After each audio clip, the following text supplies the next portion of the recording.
Hola, soy Melanie y hoy quiero contarles mi experiencia a lo largo de las 4 evidencias que trabajamos durante este módulo.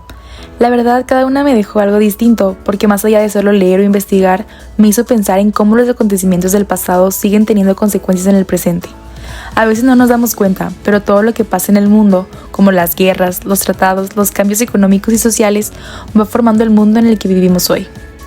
En este podcast les quiero platicar cómo fui entendiendo cada tema que aprendí y también que reflexioné personalmente. Porque sí, no solo se trata de memorizar fechas, sino de comprender lo que cada proceso significó para la humanidad. Ahora sí, comencemos con nuestro podcast. La primera evidencia fue sobre la Primera Guerra Mundial. Sinceramente, fue impactante darme cuenta de cómo algo que empezó por tensiones entre potencias europeas terminó convirtiéndose en una guerra global. Me impresionó ver cómo una serie de alianzas, rivalidades y ambiciones políticas desencadenaron una tragedia de esa magnitud. Aprendí sobre las causas, las consecuencias y las transformaciones sociales que surgieron después, pero más allá de los datos, lo que más me hizo reflexionar fue pensar en las personas que vivieron eso. Familias separadas, jóvenes enviados a pelear sin entender del todo por qué y países que quedaron destruidos física y emocionalmente. También me llamó mucho la atención cómo después del conflicto surgieron intentos de paz como la Sociedad de Naciones, aunque no lograron evitar otra guerra, ¿verdad? Esa parte me hizo pensar en lo frágil que puede ser la paz cuando los intereses políticos y económicos se anteponen al bienestar humano. En la segunda evidencia, nos centramos en la Segunda Guerra Mundial y aquí todo se volvió todavía más fuerte. Ver cómo, apenas una década después, el mundo volvió a enfrentarse de una forma incluso más devastadora me dejó con una sensación de asombro y tristeza. Entendí mejor cómo el surgimiento de los regímenes totalitarios, la ambición de poder y la búsqueda de control llevaron al mundo a una nueva catástrofe. También aprendí sobre los grandes cambios que vinieron después, como la creación de la ONU, la división del mundo en bloques y la necesidad urgente de promover los derechos humanos. Lo que más me marcó fue leer sobre el sufrimiento de millones de personas, especialmente durante el Holocausto. Es muy duro pensar cómo el odio y la intolerancia pueden llegar a tanto. Esa parte me ayudó a valorar más la empatía y la importancia de respetar las diferencias.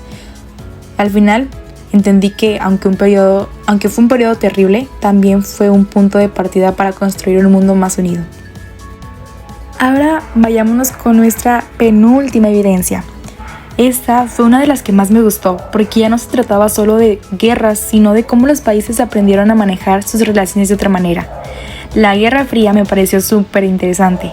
Imagínense, dos potencias, Estados Unidos y la Unión Soviética, peleando por el poder, pero sin enfrentarse directamente, sino a través de la tecnología, la economía, las ideas y hasta el cine o la cultura.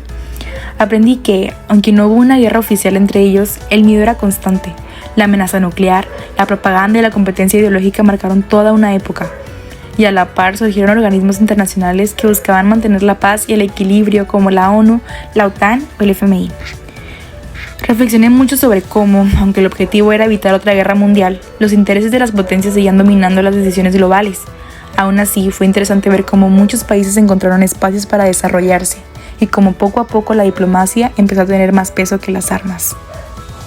Finalmente, llegamos a la cuarta evidencia, y aquí el enfoque cambió por completo. Esta parte se centró en los conflictos contemporáneos y en cómo México se relaciona con el mundo. Leí artículos sobre el neoliberalismo y el consenso de Washington, sobre la evolución del Telecán al Temec, el riesgo político en América Latina y la crisis del multilateralismo. Todos me ayudaron a entender mejor cómo los problemas actuales no se tratan de guerras con armas, sino de conflictos económicos, sociales y políticos. Por ejemplo, con el neoliberalismo, comprendí cómo América Latina adoptó políticas económicas que buscaban estabilidad, pero que también aumentaron la desigualdad. Y al leer sobre el Temec, entendí cómo México sigue dependiendo mucho de Estados Unidos, pero también busca aprovechar las oportunidades del comercio internacional. También me pareció muy interesante el análisis sobre Venezuela y Nicaragua, donde se muestra cómo el populismo y el autoritarismo han afectado a la democracia. Y por último, la crisis del multilateralismo me hizo pensar que, aunque existen muchos organismos internacionales, no siempre logran resolver los conflictos, porque los intereses nacionales siguen pesando más que los acuerdos globales.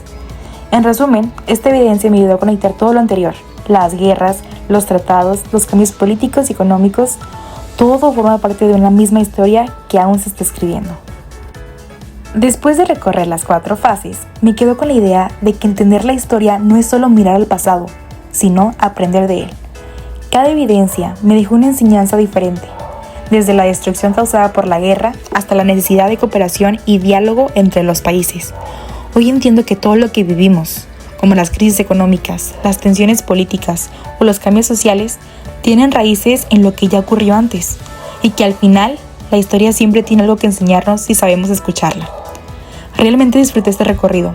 Me hizo pensar en cómo, aunque los conflictos cambian de forma, el reto sigue siendo el mismo: aprender a convivir en un mundo diverso, buscando equilibrio entre el poder, la justicia y la paz.